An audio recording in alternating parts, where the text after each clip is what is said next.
চট্টগ্রাম কক্সবাজার মহাসড়কে সড়ক দুর্ঘটনা ঝরে গেল দুই শিক্ষার্থী সহ রিকশা চালকের প্রায় ৩ জন। চট্টগ্রাম কক্সবাজার মহাসড়কে ২০০০ চট্টগ্রামমুখী পূরবী বাসের চাপায় দুই স্কুল শিক্ষার্থী, এক রিকশার চালক সহ ৩ জন নিহত হয়েছেন। এ সময় আরও একজন আহত হয়েছেন বলে জানতে পারি। বৃহস্পতিবার ১৩ মার্চ সকাল ৮:৩০টার দিকে মহাসড়কের ২০০০ সদরে এই দুর্ঘটনা ঘটে। ২০০০ হাইওয়ে থানার ভারপ্রাপ্ত কর্মকর্তা ওসি শুভরঞ্জন চাকমা এ তথ্য নিশ্চিত করেছেন। নিহতরা হলেন ওয়াকার উদ্দিন আদিল, সপ্তম শ্রেণীর, উম্মে হাবিবা রিজভী ও রিকশা চালক রুহুল আমিন।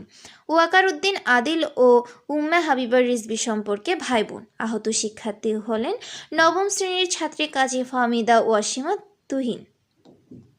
স্থানীয়রা জানান, চট্টগ্রামমুখী পূরবী বাসটি একটি ব্যাটারি চালিত অটোরিকশাকে পেছন থেকে চাপা দেয়।